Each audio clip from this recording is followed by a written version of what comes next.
Hi, everyone. Welcome to another installment of Leading at Google.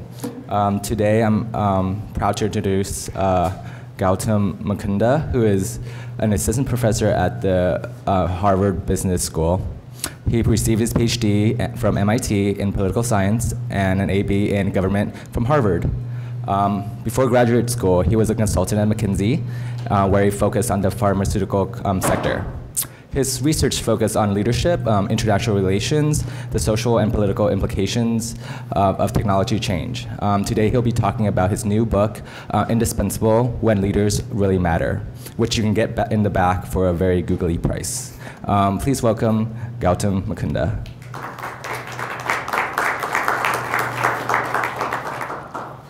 Well, good afternoon, I guess, ladies and gentlemen. It's a real pleasure to be here, so thank you very much for inviting me. I'm lucky I have one good friend in the audience, and I hope I'll have more by the time this talk is over. So, as Alex told you, my name is Gautam Mukunda. The name of my book, which just came out. We have a problem with the mic now. Just came out last month. Is Indispensable: When Leaders Really Matter. And so, I always like to start this talk by asking people if there's anyone on the sort of roster up there who they want to know who that is, because what I discover is that every audience gets some of the people. But so far, I've never been in an audience that gets all of the people on this set above Napoleon. So that's Judah Folkman, who's a cancer researcher who lived in Boston and died about 4 years ago, who I'm actually going to talk about today. He's actually one of my favorite people in the talk. Really, really remarkable human being. One of the few people I've profiled who I actually met just before he died. Anyone else? What are the two guys between Welch and Churchill? Between Churchill, and Jack Welch. Okay. So that's Jamie Dimon, who's the CEO of JP Morgan Chase, probably the most powerful man in the financial world who doesn't work for a government. And that is Sir Jackie Fisher, who is a British admiral who completely revolutionized naval warfare. He actually is also profiled in the book. And Fisher is the most famous admiral to have never fought or won a battle. And he has this sort of incredible charisma that historians fall in love with, even though he actually never commanded anything at sea, in battle. Let's get started. So my research and my book is actually about a pretty simple question. And it's one that I'm pretty confident that all of you have thought about at least once, probably in those classic dorm room debating sessions, right? And the question is simply this: do individuals make a difference? Is it possible for a single individual, a leader, to be in the right place at the right time, where the fact that that person was there changed the course of history? So it was that person and not any of the other people who logically could have been in that place, right? So when could someone like that be in a position of power? Under what circumstances does a person who makes a difference, who changes history for better or for worse, gain power, right? Very good and very bad leaders. So let me give you an example of what I mean by just how big individual impact can really be. This is probably the ultimate example, I think, in modern history of a single individual changing the course of history. Napoleon Bonaparte. Napoleon is given his first major command in the French military in 1796 because he assures the French revolutionary government that he has no significant political interests. He wins a series of brilliant victories in Italy, is defeated in the Middle East, returns to France, and suddenly acquires political interests because he overthrows the French government. And he becomes the undisputed ruler of France, probably the most powerful nation in the world, at the age of 30. In 1799, Napoleon bestrides France and then Europe like a colossus, and plunges the continent, and really the world, into 16 years of warfare, right? When we think about the Second World War, we think about Hitler, who's sort of the single person probably most responsible for causing it, right? But we don't call the Second World War Hitler's war. We call this entire era of 16 years the era of the Napoleonic Wars. So in 1815, Napoleon has been defeated once, he's been exiled to the island of Elba, and then he returns, and he lands in southern France, and the general of the French armies, who actually was one of Napoleon's former subordinates, promises that he will capture Napoleon and bring him back to Paris in an iron cage. So he goes down to the front with his troops, and they meet Napoleon, and Napoleon walks up to the soldiers, one of the most dramatic moments you can imagine, right? And he puts his chest against their bayonets, and he says, "Soldiers of France, I am here." And they throw their weapons down and put him up on their shoulders and carry him in triumph back to Paris, where he promptly takes over the French government once again. And so then this news arrives at the Congress of Vienna, which is actually meeting in the Netherlands at the time, right? And the news arrives at the Congress. The Congress is met to determine what Europe will look like with the end of the Napoleonic Wars. So meeting in this conference for the first time ever in the same place is the head of the British, the head of the British government, the king of the Tsar of Russia, the Emperor of Austria, and the King of Prussia, right? 4 of the 5 most powerful people in the world all meeting together at the same time. And when the news arrives that Napoleon has retaken Europe, the Tsar of Russia, the absolute ruler of the largest nation in the world, turns to the Duke of Wellington, the British soldier who's proven himself to be the only commander who can meet Napoleonic generals on even terms and win, and says to him, "My Lord Duke, only you can save Europe." And then the Congress declares war. Austria, Prussia, Russia, and Great Britain declare war, but not on France. They declare war on Napoleon, by name. 4 countries versus 1 person. So this, to my mind, is individual impact that's about as large as it's possible to imagine, right? 1 person who completely transforms the course of European history. But how does someone like that happen? What's the circumstances where you get something like that? So let me step you through my answer. I'm going to suggest to you a theory that I call leader filtration theory that explains when individual leaders who really make a difference can take power. I'm going to give you a statistical test to validate that theory, some historical examples, and try and talk you through how the same theory can apply in business, in science, and the implications for your own types of work. Okay? So starting off with leader filtration theory. So the funny thing about leaders is that practitioners and social scientists have completely different ideas about them. If you're in business, in politics, in the military, if you're a reporter, if you're a historian, you universally believe that you cannot understand events unless you understand the leaders who are in charge of the organizations that are doing those things. But if you're a social scientist, social scientists almost uniformly argue that leaders don't matter, that who is in charge of an organization actually has very little importance, and that this is probably the single largest gap between academics who study organizations and everyone else. So why? Why do political scientists, management theorists, economists, why do they all say leaders don't matter? And they have 3 reasons, and they're 3 very powerful reasons. The first one is this idea that every organization has external constraints, right? You guys know this, although maybe Google knows this less well than almost any other organization. It's the idea that you cannot do whatever you want freely because your competitors will counteract you. You can't set your prices at whatever level you want because your competitors can undercut you. Internal constraints, right? A leader can't do anything he or she wants, even if the external environment won't stop him, because every organization has politics, every organization has interests, every organization has groups inside it that will push back against certain initiatives. But we can all think of examples where that's not true, where those 2 forces aren't that important. So it's the third one that really does the work. The idea is that leaders are almost always chosen, right? Leaders of important organizations, large and powerful organizations, are selected through some sort of a process. So the ideal example of this is General Electric. Sort of a classic American corporation. There are more shares of General Electric outstanding than for any other corporation in the United States. It's been successful for 100 years, right? And the way GE chooses its managers, it doesn't hire anyone from outside. They work their way up the ranks of GE for 20 years. And at the end of the day, you've got 5 finalists, and GE picks one of those, right? So if you think about that process of constant, repeated evaluation over decades, what I say is that when you think about those finalists, 5 finalists, and this is right, the social science theory in general, there are 2 things you should take away from that. The first one is this idea that all 5 of these people are probably going to be really good at the job. Because if they're not, right, how did they get there? If GE was not good at picking leaders, how could GE have been successful for 100 years if it wasn't able to identify people who would actually make pretty good managers? But I'd say the second thing you should believe about those top 5 people is that it doesn't matter which one of them get chosen. Because how different could they possibly be? They've all spent 2 decades being evaluated by GE, and they're close enough to what GE thinks of for what its ideal CEO would look like that they've made it to the final 5. Right? So it probably doesn't matter which one you pick. So this is what I mean by leader impact, right? It's the counterfactual.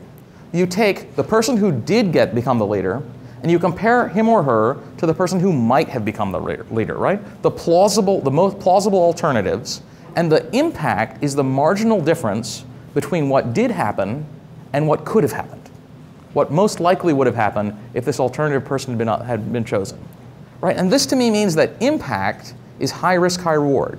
If we're defining impact as someone has an individual impact when they do something that almost anyone else in the same situation would not have done, what do we know about those kinds of decisions, right? What I'd say is that we know that they're either great, you do something that all the experts tell you is a bad idea, and it turns out you were right. And we look back and say, wow, that person's a genius, right? That's a remarkable achievement. But most of the time, if you do something and all the experts tell you that's not a good idea, well, they're right. That's what makes you an expert, right? So the worst decisions are equally the ones where a leader of an organization says, we're going to do this, and everybody says, well, that's a bad idea. And it was a bad idea, and it's disastrous. So leader impact isn't just a positive thing, right? This is the idea that leader impact can be great or it can be awful. So how do we think through about when you get a leader who really does make a difference, who does have that kind of impact? It says most organizations, especially big ones, have a pool of people, right, who might someday get to the top. I call this the candidate pool. And it's, you almost think of it like everybody in the company. Over time, these people are evaluated, right? They're filtered. They're exposed to what I call the leader filtration process. And this process is evaluating these people and saying, is this person what we're looking for? If he or she is not, then they get pushed out of contention for running the company or the country. And if you look at the recent primaries for the United States presidential nomination, right, this I think is actually a pretty good summary of what happens. If you looked at the Republican primaries as they were trying to choose a nominee, they weren't picking a winner, right? They were picking losers. You get drop out, then you drop out, then you drop out, and there's one person left standing who passes through all the filters. So this process determines who's going to lead the organization, and it combines both random and non-random elements. So what I mean by that is non-random elements are things that tell you what this person will actually do if you give them power, how smart they are, how good a manager they are, what their beliefs are, right? Are they risk taker? Are they conservative? All these things that we really, really care about when we think about, are we going to give this person a position of authority? But there are also non-random elements. There are also random elements, things that have absolutely no impact on what the person is going to do, but that still play a big role in determining whether they're going to get the job or not. My classic one of these is height. Fortune 500 CEOs are almost always tall. They're almost always over 6 feet tall, almost universally so. No one thinks that height makes you a better manager, right? No one thinks that, only someone who's over 6 feet tall could be the CEO of a Fortune 500 company. But somehow, these companies always end up picking people who are 6 feet tall. So height is a classic random factor, but you can think of any number of others that have the same effect, right? So this process, over time, homogenizes the candidate pool, right? It makes the people who, as they survive the filter, look more and more similar. But because it's random, there's a random element, they don't get identical. They just get more and more similar, where people have different probabilities of passing through the process based on the non-random elements, right? The non-random elements are the ones that tell you your odds, but there's a mixture. So over time, you can think of the pool as being divided into two groups. I call the first of them modals. They're people who have a good chance of being chosen, right? They are a close fit for what the process is actually looking for, which might be intelligence, it might be managerial ability, it might be height. Whatever it is, they're a close fit. And then there are the people I call the extremes, the people who aren't like the modal, right? The random elements are shuffling them back into the mix because they keep having an effect. And what I'd say is that, right, the modals are all similar. That's what it means to be at the mode, right? The extremes probably have nothing in common except for the fact that they're not like the mode. They're different. That's the key. They're just different. So the process over time, you get fewer and fewer, relatively fewer extremes. You go through, and eventually you pick a winner. Could be a mode, could be at the extreme. And if you want to know if someone is going to have a high impact, what you want to know is which one are they? It's that simple, right? You want to know which one they are. So how do you know? I'd say that the way we think about that is go back to this idea of filtration.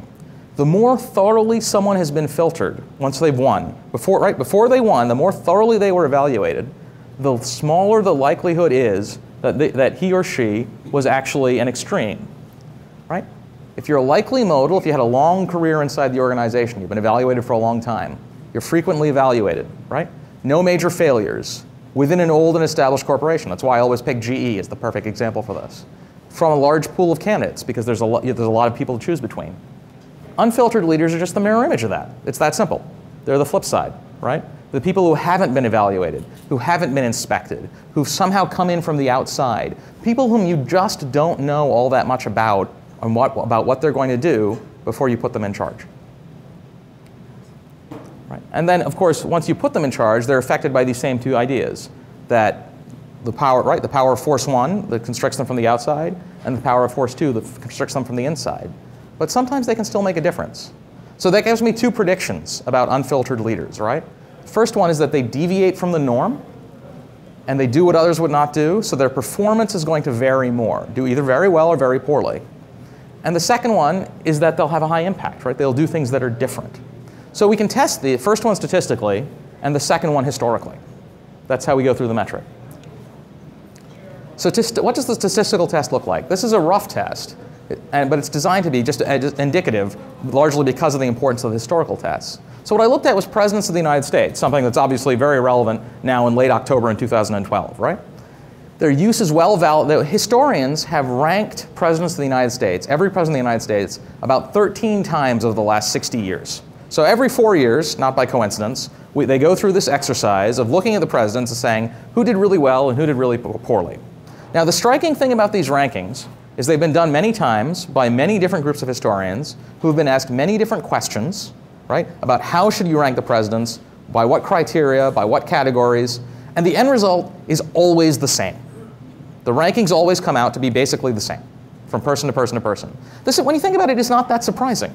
Pretty much everyone agrees that Abraham Lincoln and George Washington should be at the top, and most people agree that Franklin Roosevelt should be at the top, and just about everyone agrees that James Buchanan should be at the bottom, right? There's not a lot of debate about these things once you stretch the time period out for a long period, and we look back in history. You know, Abraham Lincoln saves the country, he probably did well. So, and by the way, the only major change in that over the last 60 years is Dwight Eisenhower. Eisenhower shoots up the rankings over time. As we get to know more and more about what happened inside the Eisenhower administration, our view of that administration changes completely over time. So these rankings have been used by psychologists before as a way of testing theories about leadership. And the idea here is the prediction is simple, right? If you take all those rankings and average them out, though you really don't have to do that because they're always basically the same, the unfiltered leaders should be at the top and the bottom of the rankings disproportionately. It's that simple. So how do we pick whether a president is filtered or unfiltered? What I say is go back to this idea of evaluation and think about how you evaluate someone before you make them president. What I've said is that, look, being sheriff of a small town doesn't tell you a lot about what this person is going to do. What we want to know is positions in national political office, positions where the political elites, the people who really know what it's like, who are as much as anyone can, what it's like to be president, get to see you and see, okay, how do you handle things under pressure? What do you like when the chips are down?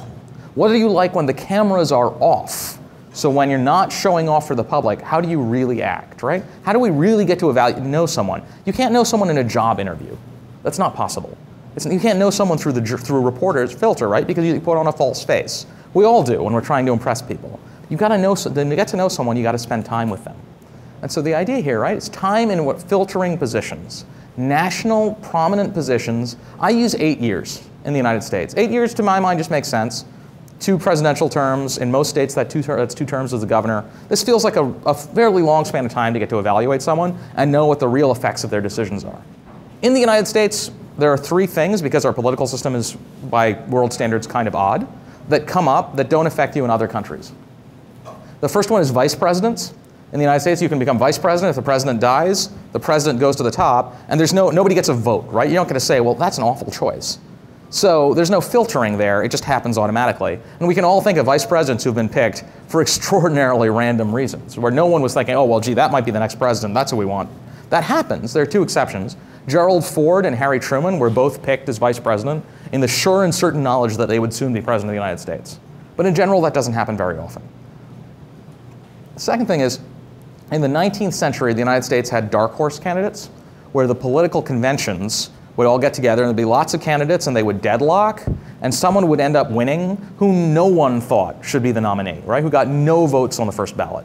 So again, I say that's not a filtered candidate, because clearly people aren't looking at this person saying, I want them to be president of the United States, because nobody was voting for them until all the people who they really wanted were knocked out of the process. And the last one comes up less in the United States, but it's theoretically important. It's the idea of family advantages, right? You come from a rich and powerful and prominent family. And the idea here is that when you come from that kind of a background, every achievement you have leading up to the time you get to become president is of less informational value than those achievements would be from someone who doesn't have those advantages. Because it was easier for you to get those things than it would be for someone else. So it looks like you've done really impressive things, but it's harder for us to know what they tell us about what you are really like, right? The real underlying capabilities that we care about, because once you are president, those family advantages aren't going to help you out anymore. All right, so if you look at all the presidents of the United States, and I code all the ones who are worth looking at, because William Henry Harrison, really, what's the point? He was president for 2 weeks before he died. We don't really care, right? So if you look at all of them, what you see is a remarkable degree of variance in the amount of time they spend in filtering positions. From Gerald Ford, 24 years, all the way to Chester Arthur, probably the most random of all American presidents, who had 1 year before he became president. So there's a big, big split here. And if you see, that's my 8-year cutoff. So the thing about that cutoff is, it doesn't matter. If you move the cutoff to 6 years, not a single data point flips from filtered to unfiltered. If you move it to 9 years, none of them flip. So there's just a really nice natural break in the data that tells us that we really are dealing with two populations that seem to be pretty distinct. So if you look at the chart, the visual of the chart, I would say, is that this is one of my happiest moments in the project when I put this together, because the visual is what you'd think it would look like. You get unfiltered presidents at the top, unfiltered presidents at the bottom, and not many in the middle. So statistically, what are the odds that you would get that distribution? I used a Monte Carlo simulation to test that. And what I found out was it's statistically significant at the 99.97% level. Those of you who have social science training know that in the social sciences you never see you don't even see 99% statistical significance, much less 99.9. So this told me, and I can talk, if you're curious, I'm guessing at Google people will be curious. I'm happy to step through more of the math on that and all the sort of tests of rigor and validity that I did on top of that. But this is the simple answer for how we did that test. All right, so let's take a look at the history. History is sort of I would say that's the fun part. That's where you really get into the nitty-gritty of what's happening here. So I'm going to take you through two presidents of the United States. The first one is one who's very famous, who we all think of as a great person and a great president, but who I argue as president actually had a very low impact. Thomas Jefferson. So Thomas Jefferson is about as thoroughly filtered before he became president as it is possible for a human being to be. He was a member of the Continental Congress. He was America's envoy to France at a time when that is the most important diplomatic position the United States has, like equivalent to Secretary of State. He was then the first Secretary of State. He was Vice President of the United States to John Adams, and then he became President of the United States. He's an extended evaluation by other political elites, right? He was a man of extraordinary gifts. John Kennedy famously quipped in front of a dinner in honor of American Nobel laureates in the 1960s. He said that this is the greatest assemblage of talent ever to be in the White House since Thomas Jefferson dined alone. So, very gifted man, but a very well evaluated one. So, Thomas Jefferson is elected president in 1800 in what is probably the single strangest and most confusing of all American presidential elections.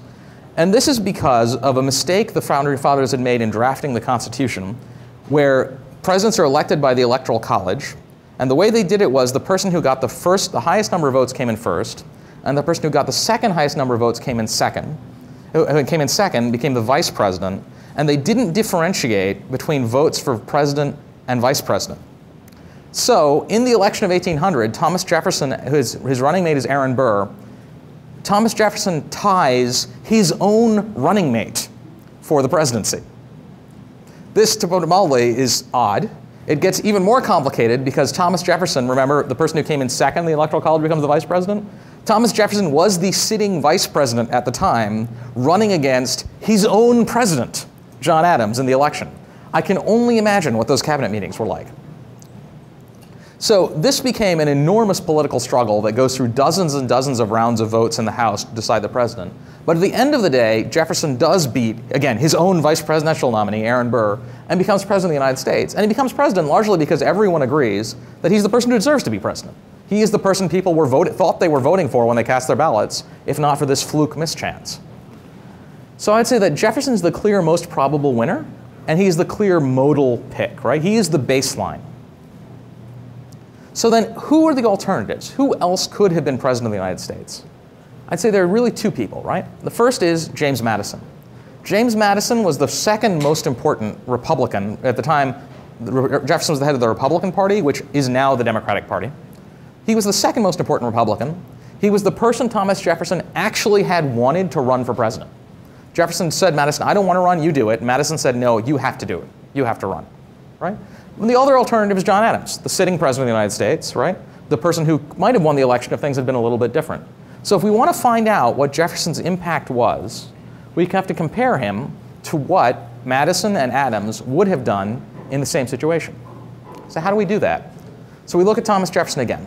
So Thomas Jefferson is the 4th ranked president in the historian surveys, right? This makes him a big problem for my theory, because how do you have a high impact if you're so thoroughly filtered? How are you the top ranked person without having an impact? So Jefferson is the 4th ranked president for a really simple reason: the Louisiana Purchase. If you double the size of your country peacefully at trivial cost, historians say, good job, right? Well done. This is a great thing. So the question is, what did Jefferson have to do with the Louisiana Purchase? Is he responsible for the purchase? Or would, if somebody else had been there, would it still have happened? So this is the chronology. Jefferson sends somebody to Paris to negotiate a purchase of land from France, but not the purchase of Louisiana. This person is sent to negotiate just the purchase of the city of New Orleans. As far as we can tell, not a single person in the United States ever discussed the possibility of buying the entire territory of Louisiana. Okay? This person, before he arrives in Paris, before he even shows up, Napoleon's foreign minister comes to the American ambassador who was resident at the time and says, how would you guys like to buy all of Louisiana? Unsurprisingly, the American ambassador says, well, sure, that sounds like a great idea, right? And so my argument here is pretty simple, right? How can you say Jefferson was responsible for it if his guy hadn't even shown up yet, right? So then that it comes back, the news of the purchase arrives in Boston. And this is not incredibly controversial, right? When the news arrived in Boston of the possibility of the purchase, the city set off a fireworks celebration, right? In order to say what an incredible opportunity for the United States. It goes to a vote to ratify the treaty. And the biggest single obstacle to the successful ratification of the treaty is Thomas Jefferson. Because Jefferson believed that the federal government did not have the power to absorb, to purchase, to get territory, to expand territory of the United States. And so wanted to pass a constitutional amendment. Napoleon, who remember had overthrown the government of France, was not exactly sympathetic to constitutional arguments and basically said, look, either stop talking about this or I'm going to pull out of the treaty. And so Madison went to Jefferson and said, stop doing this. This is too important. You need to stop causing problems. And the treaty passes and the United States purchases Louisiana. And we know that Madison would have done the same thing because Madison is the guy who forced Jefferson to do what he did to cause the treaty successfully.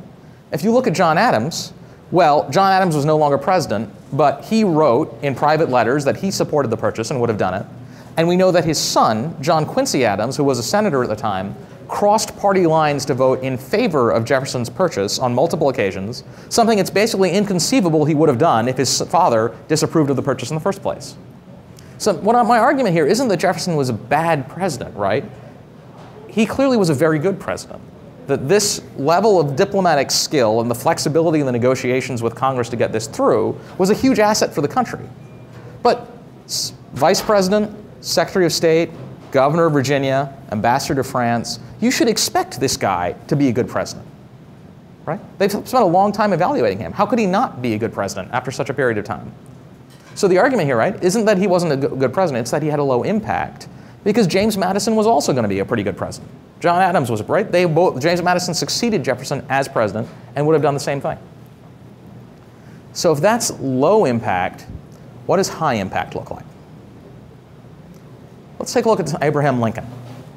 I personally think Abraham Lincoln might be the most fascinating person who's ever lived, right? So think about how Abraham Lincoln becomes president of the United States. There's a big movie about him coming out soon, so people might be more familiar with this soon. But national elites knew amazingly little about Abraham Lincoln before he became president. He has one term in the House. He's run for the Senate twice, and he's lost both times. Many of you, I'm sure, remember Barack Obama's incredible speech at the Democratic National Convention in 2004, the one that sort of instantly made him a national celebrity, right? So in 2004, he was running for the Senate. He wins that election, and in 2008, 4 years later, he runs for the presidency, and he's got 4 years in the Senate as a platform, right? Abraham Lincoln similarly has an incredible dynamic speech that helps to make him a national figure, but Lincoln lost his Senate race. So the way to think about just how obscure Abraham Lincoln was is he's Barack Obama in 2008 if Obama had lost the 2004 Senate race to be senator from Illinois, right? And he's running for president. So his big rival there is Stephen Douglas, who is this Republican senator from Illinois, the Democrat, and is the Democratic senator, and would be the Democratic nominee for president in 1860. Right? He's the man who beat Lincoln. And he's going to be the Democratic nominee, so he's the guy the Republicans know they have to beat straight up in the election if they want to win the presidency. So Lincoln's nomination is incredibly unlikely. He's generally dismissed as a fringe candidate for the nomination, and a bunch of fluke circumstances basically are what enable him to win. The first is a raid by a man named John Brown, that's his picture there, into Harper's Ferry in Virginia. The raid was designed to set off a slave insurrection in the southern states. The raid failed miserably, it was a complete failure, but it terrified moderates, people who weren't all that fired up about slavery in the North, and made them much, much less likely to vote for anyone who's perceived as an anti-slavery radical. Lincoln's national record was so short that he was able to convincingly portray himself as the most moderate, that is the least anti-slavery Republican, okay? The second element is the location of the convention. The convention is put in Illinois, in Chicago. Lincoln is from Illinois. So why is the convention in Illinois? And the answer is the Republican National Committee voted to put it there. The vote was carried by 1 vote over Missouri. And the argument that won the day for Illinois was that there were no significant Republicans from Illinois, so it would be neutral territory where none of the contenders would have a home field advantage. But of course, one of them does, and Lincoln's team takes advantage of that in, let's say, a fashion we don't normally associate with Abraham Lincoln. So it's in Chicago. Lincoln's team goes out, and they recruit people from all across the state, and the way they recruit them is they get the people with the loudest voices. And then they print fake tickets and stack the convention audience with these people. So every time Lincoln's name is mentioned on the floor of the convention, these guys are all taught to start whooping and hollering and screaming and shouting so loudly that the windows of the building actually start to shake, right? This enormous psychological battle. And then Lincoln's campaign manager is a guy named David Davis. Now, Davis is such a novice that he has never even visited a convention before. The guy who really, the guy who really should have been the presidential nominee is this man, William Henry Seward, 2-term governor, 2-term senator, founding father of the Republican Party, man of international reputation as among the foremost anti-slavery voices in the country. If you're going to pick a person to lead the country through its moment of greatest crisis, which 1860 undoubtedly was, William Henry Seward is the man you pick, okay? Seward's campaign manager is the gloriously named Thurlow Weed. Thurlow Weed is the finest political operative of his generation. Think of him as the Karl Rove of 19th century American politics, right? So you've got the best political operative of his generation versus a guy who's never even shown up at a convention. This should not be an even match, right? But what this guy knows is because he has the home field advantage, he knows that the convention will be chaos, and he goes to the people in charge of the seating arrangements. And he has New York, Seward's delegation with Weed in it, seated between 2 other delegations that are pro-Seward. And by doing that, he knows that when the negotiations have to take place that are going to flip states and choose a final winner, this Swede will be physically unable to work his way across the convention floor to talk to other people. So you ever think that everything in American politics is calm and rational? Just remember that the seating arrangements of the convention floor in 1860 helped to decide who would become president of the United States, right? The final thing were favored son candidates. That's candidates who have support from a single state and are not plausible contenders for the national election, but who have enough votes to stop Seward from winning on the first ballot. So you have a ballot, Seward's way in the lead, but there's no winner.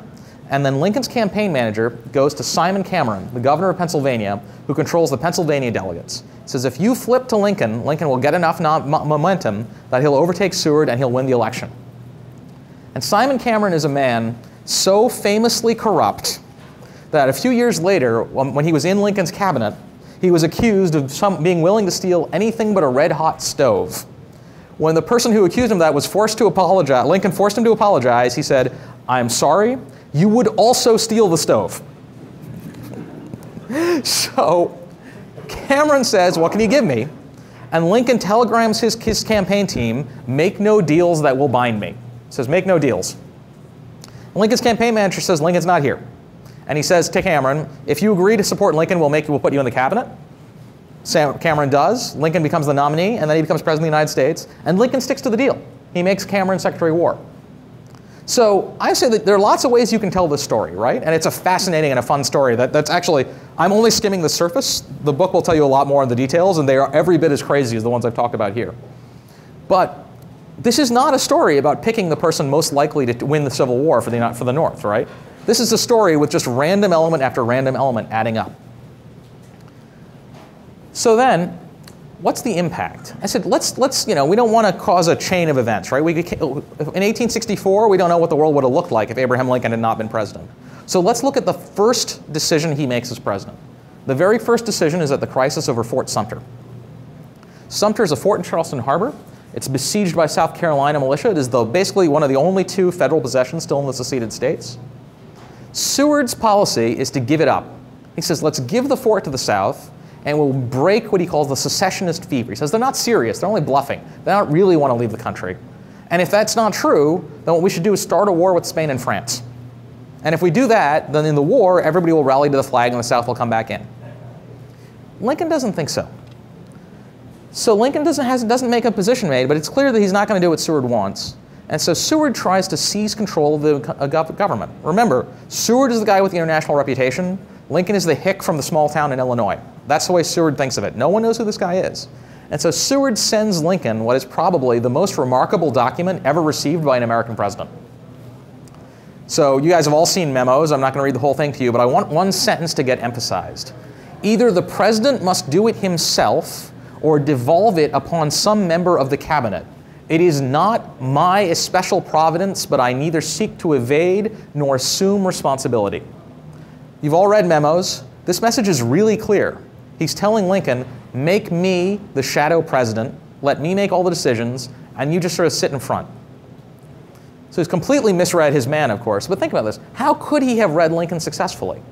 He has no data, right? One term in Congress. And so what Lincoln says to him is, we can do many things, but whatever must be done, I must do it. But instead of causing a feud with his Secretary of State, that's what Lincoln does, right, is his skills with management of people are so extraordinary that a few months later, Seward tells his wife, I am enormously glad that President Lincoln is here to guide the country in this crisis. Of all of the men in the country, he is the best of us.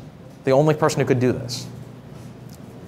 So then Lincoln does his masterstroke.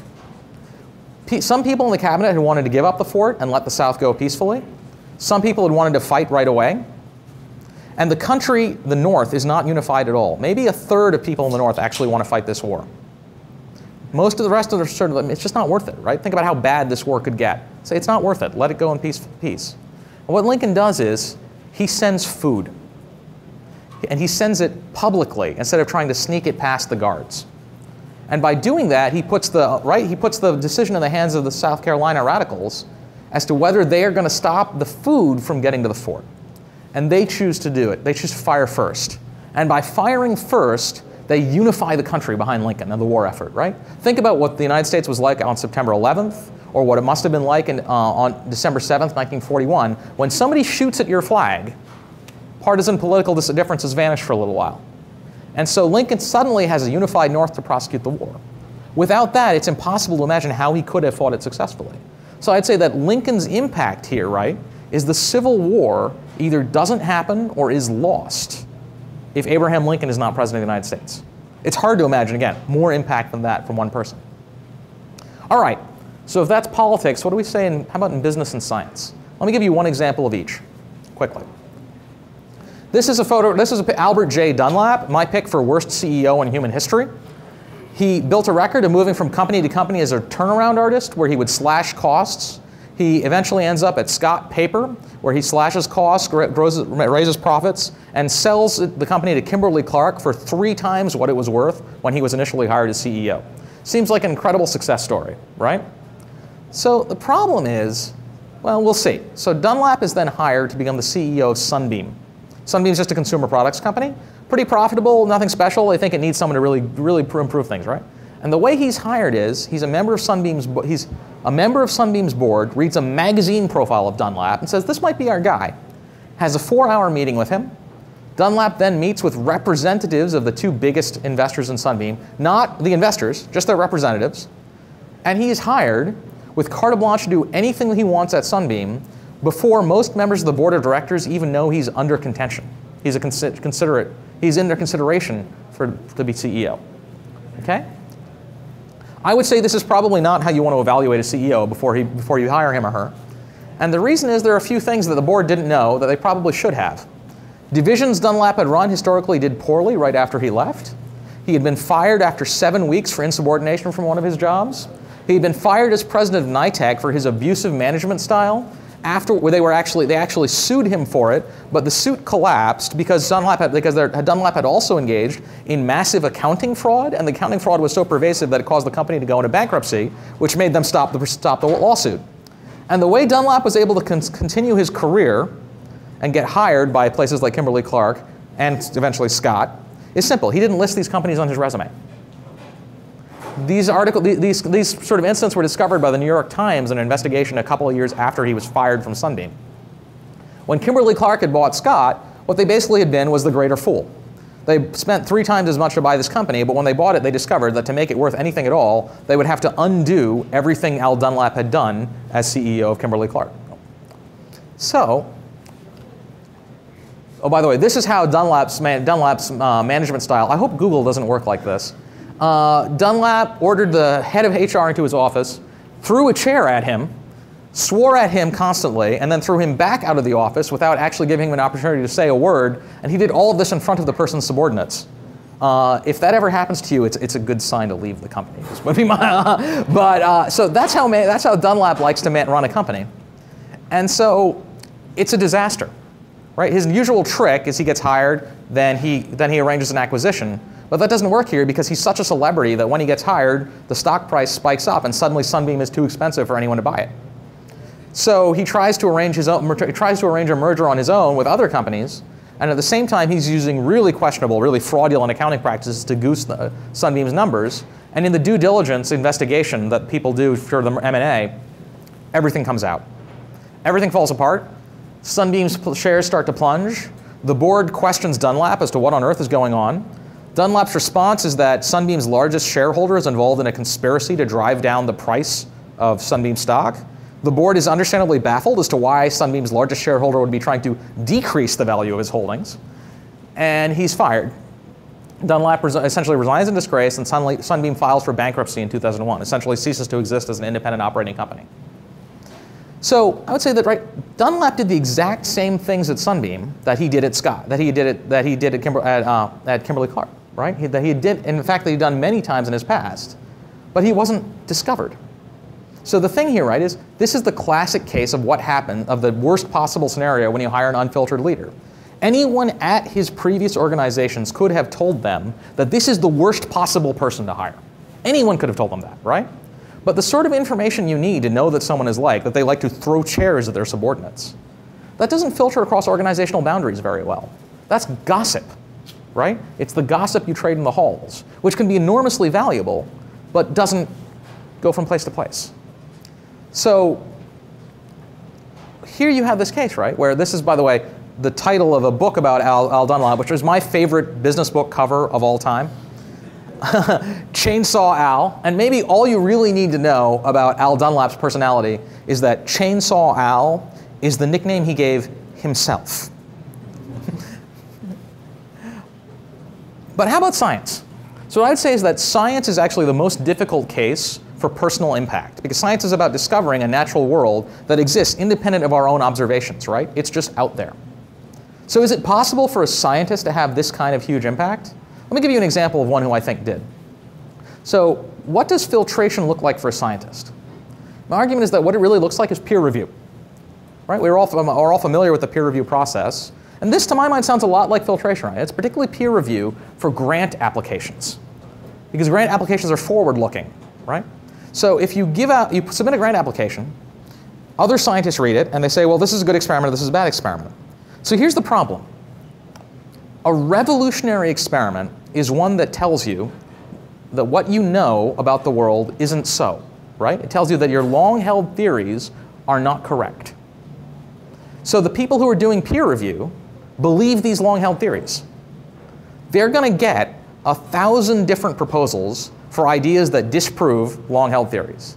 And at least 999 of those proposals are wrong. They will fail. One of them might succeed. But it looks just as unlikely as the other 999, doesn't it? So the odds of that sort of revolutionary experiment being funded tend to drop the more thoroughly you review experiments. So Judah Folkman is a surgeon. He's the first Ohio State graduate to go to Harvard Medical School, which he did at 20. Between his second and third years of medical school, he took a year off to do research, which many medical students do. In his case, the way he spent that year was by inventing the implantable pacemaker. And in fact, 3M's first ever commercially released pacemaker was based on Judah Folkman's design. So this is a pretty remarkable man, right? Do that at 22. He's drafted into the Navy, and while he's in the Navy, he does research on blood, how to create artificial blood substitutes.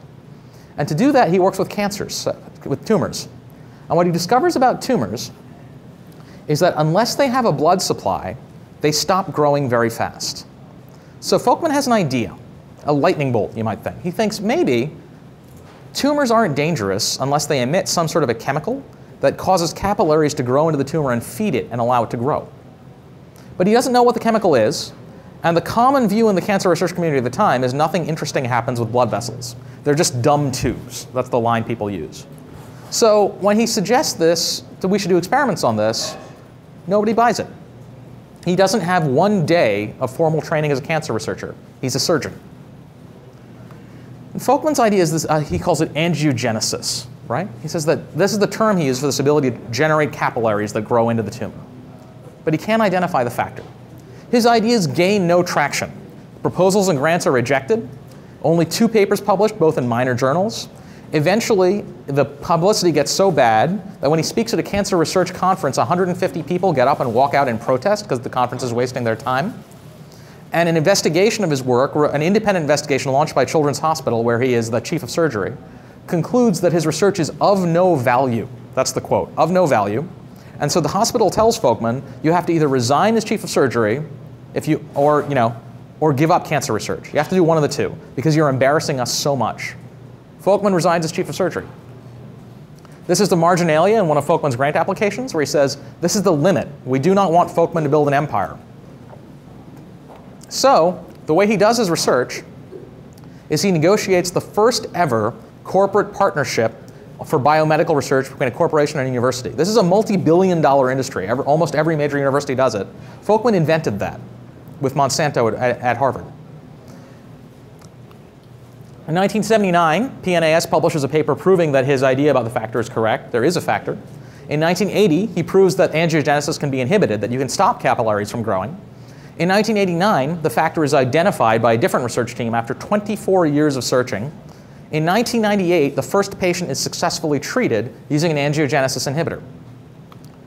Folkman dies in 2008, and when he dies, 1.2 million people are being treated by drugs based on his idea. Right, so the argument here isn't that angiogenesis would never have been discovered without Folkman. I think it certainly would have. But the way I tell the story is, I don't see any way angiogenesis is discovered nearly as quickly as it was without Folkman. Because he was alone on this issue, not for a month or two, but for decades. All right. So a few quick implications. The idea here is when you're choosing leaders, right, picking an unfiltered leader is a gamble. Sometimes they're going to be a great genius. Sometimes they're going to be a disastrous failure. And there are many, many more ways to fail than there are to succeed. That's part of life. So the odds are they're probably going to fail. So if you need to innovate, you might want one. If you're desperate, if your company's about to go bankrupt, well, there's no outcome worse than bankruptcy. So you might want one because maybe he or she is the only person who can save you. If you're in an environment of limited losses and unlimited gains, so that if you're a venture capitalist and you're investing, the most you can lose is the amount of your investment, but your gain is you might invest in Google. So probably better to take you'd probably be much more willing to take gambles than you should be in a different environment. You want to avoid false signals, right? Things like family wealth that make someone seem like they're familiar and highly evaluated even when they aren't. You want to match people to the situation. Another key idea here is the idea there's no such thing as a best leader. A lot of these people have preferences that take them to success in one environment and would have taken them to failure in another one. The idea here is it's not the best leader you want, it's the right leader. The person who matches this environment and this situation. So if you want to be a better leader yourself, right, it says know your type, know yourself. Understand whether you are filtered or unfiltered. Because filtered and unfiltered leaders succeed and fail for dramatically different reasons. Filtered leaders fail when the external environment changes and their old ways of doing things don't work. And so they need access to those unfiltered insights. Unfiltered leaders fail because they don't know the organization they're running. They don't understand how it works. They don't have the insider's knowledge that you really need to get an organization to operate successfully. And the final thing here is, in the book I talk about a bunch of different leaders, some of whom are, I would say, would have been disastrous under any circumstances, and some of whom were enormously successful, but in a different set of circumstances would have been disastrous. They just had preferences that work really well, that align with that situation. In a different circumstance, their biases would have failed. But are there people who are just genuinely great, who seem to be able to succeed in any circumstance where a human being, it's possible for them to find success? I say there are a few. The two I talk about most often are Lincoln and Folkman, I think, are the two who really do seem to have that. And what makes them unique, I would say, goes back to this idea of where do these people succeed and where do they fail. Unfiltered leaders, right, are able to do what other people would not do. Everyone tells them this is a bad idea, and they do it anyways. So that's incredible levels of self-confidence. Think about just how much self-confidence you have to be when the chips, when the stakes are this high to keep going forward. But at the same time, somehow, when all these people around them say, well, this is a bad idea, they're able to listen and say, well, maybe it really is a bad idea, and avoid the kind of catastrophic mistakes that could otherwise have really destroyed them. So this is the paradoxical combination of supreme self-confidence and supreme intellectual humility, the ability to acknowledge that you might be wrong. Abraham Lincoln, I think, embodies this more than anyone else. His second inaugural is, in my opinion, the greatest speech any American has ever given. Every bit of it is worth studying, but let me give you one clause in particular. Right, with firmness in the right as God gives us to see the right. So the Civil War is awful beyond words. Tens of thousands of people die, right? It goes on for years. It's impossible in a modern context to imagine just how horrendous the carnage was. And Lincoln didn't have to do that. He chose to do it. That's firmness in the right. But he's also the person who's able to say, I might be wrong, and change course when it seems he is wrong. And so the second half of that clause is just as important, right? As God gives us to see it. Being the person who's able to be both of those, both supremely self-confident and supremely humble, is, to my mind, the hallmark of the people who were great, not just lucky. Thanks very much.